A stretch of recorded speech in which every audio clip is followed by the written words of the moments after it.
Hello world! Unconditional love doesn't mean taking accountability for their mistakes and apologizing like you are the one to blame. You are giving someone the power to keep you in their life because you believe love is enough, even when it's not returned, even when it hurts and doesn't heal. The truth is that true unconditional love is never about sacrificing anything that destroy your soul. It's about choosing to love someone through their imperfection, not their abuse. It's accepting them for who they are while holding space for them to grow, not making excuses for their behavior and never changing. Sometimes we hold on to those we love because we think we know their potential. We are convinced they will make the change they need to become who we know they are. We see the best in them, the good they often don't recognize in themselves. We want to love them through every season, even if we hurt during the process, because we know that who they are going to be will be worth it. But the truth is sometimes the only change when vision is the illusion we planted in our hearts because we want to believe they will be right for us.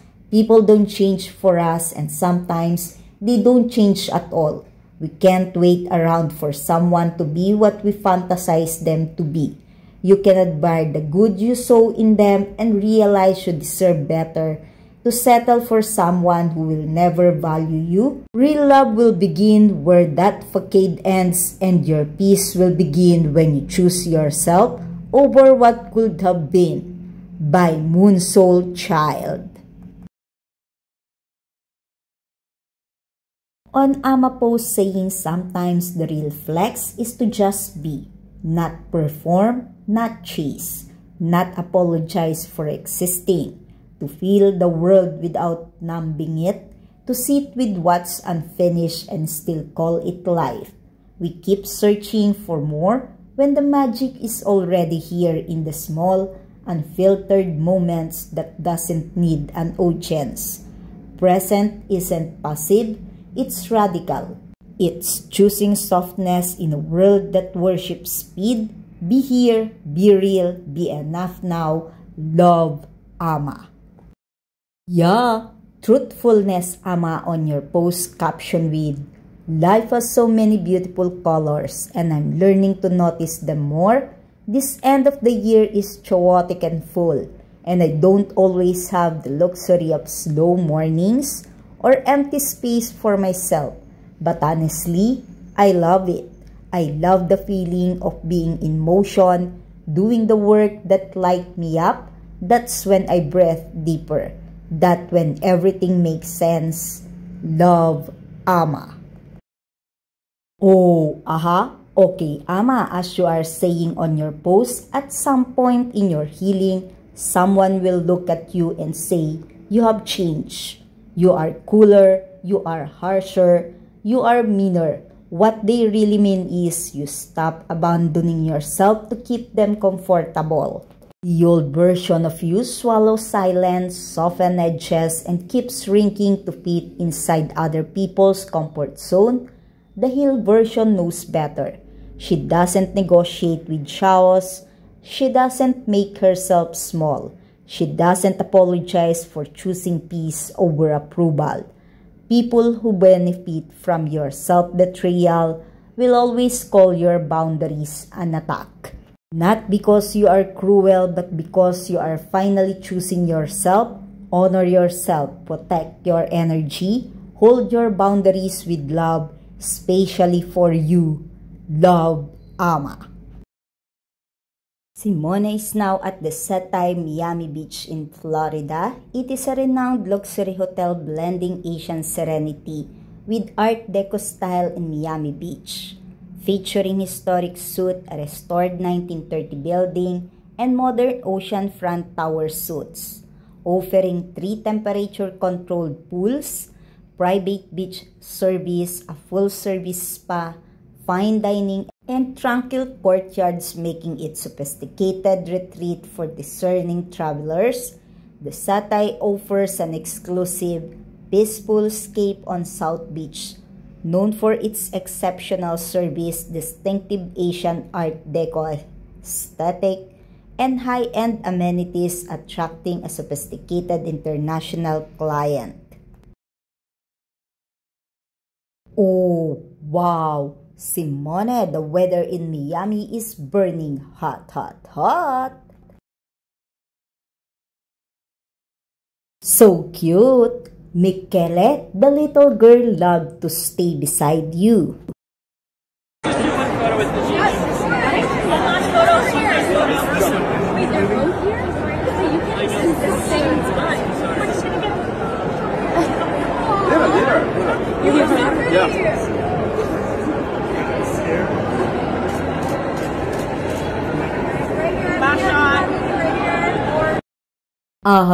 How do you taste the burger, Michele? A feat of a man or a woman? Oh, wow! No! But it's a yes. Is this for you for real, Michele? Or a part of your movie Maserati or The Gentleman? And can it be Blame It on Rome? Oh yeah, gotcha! On this holiday season, many will gonna grab this book of yours. I manifest on it. Let's all hear and watch this juicy interview of Michele. Michele Morrone, really such a like sweetheart guy. You know, he's a really polite guy. He's a gentleman as well, and we have the same age. We're 34. We both were born in 1990. He's a sweet guy, really polite, a gentleman. I like to work with him. I felt so blessed because you know, we became such a great friends on Simple Favor. He's one of the most gentlemen I ever met in my life. It's just the hottest Italian man on earth. No, I'm just saying, like, work. I'm not the big. I always feel so awkward. Let's think it in a way like we are giving fans a beautiful Christmas gift. We should never forget to watch this movie, The Housemaid. Take a look at the behind the scene, and here's this comment from reviews. We know, you were not expecting this one. But as The Housemaid proves better than any other entry on this list, life is more fun with some twists and turns. And while it might not score a Best Picture nomination, you won't have more fun in the theater this year than Paul Feig's latest comedy thriller. It's best not to say too much about the plot, assuming you haven't already read Freida McFadden 2022 bestseller. The Housemaid movie is fantastic. It's diabolical, funny, and full of twists. Fans of the book will not be disappointed. Sydney and Amanda are electric together, and Brando is charming. Paul Feig delivers a sumptuous trailer that would Hitchcock proud. The Housemaid movie is the ultimate guilty pleasure movie. Edge of your seat thrills, some genuinely earned jump scares, red flags turn into scary sexy people, and awesome twists keep you guessing. Perfect movie for a date or a group movie night. The Housemaid cutthroat and surprising in the best way possible, Sydney and Amanda put on an incredible showing with this thrilling if campy film about manipulation and empowerment. The narrative is also consistently compelling with every turn. The Housemaid movie is insane, full of suspense and jaw-dropping twists. I went in blind and was on the edge of my seat the entire movie. Both Amanda and Sydney are spectacular in this. Credit to all the owners of the photos and the videos.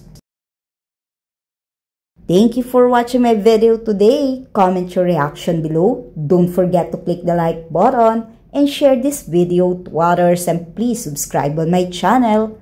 Day 344 of the 365 days of 2025. A message to all. Real intimacy starts with feeling safe in someone's presence, It starts with being seen in your rawest form and being accepted with softness. It is in the late night soul session that diminishes your fears. It's the honesty of secret being on display without fear of being judged for your past. It's showing up as you are being loved for just that. The belly laughs, the smile that never leave your face, or the things they remembered that you had thought they had forgot. Real intimacy isn't just physical, it's emotional, spiritual, and mental. It's when someone stands by you through your lowest moment, not just when you are glowing. It's someone who listens not just to your words, but to your silence. It's knowing you can fall apart and still be held with care. It's not wanting to fix someone, but just wanting to love them through it. It's knowing you can't heal them, but you can guide them to it. Real intimacy is patient, trust, built, and vulnerability to be. It's love that doesn't need to be earned. It's when your soul can rest because it's found its home. It's when someone can see you, all of you, and stay. Physical beauty might be a catch, a beautiful smile, eyes you get lost in, and a presence that stops time. Beauty draws you in, but it's the soul that keeps you alive. Pretty face will fade as you age, but your soul will stay pure if you continue to grow richer, deeper, and more beautiful with time. Your character adds depth to their story and the connection that stay, the kind of beauty never fade. By Moon Soul Child.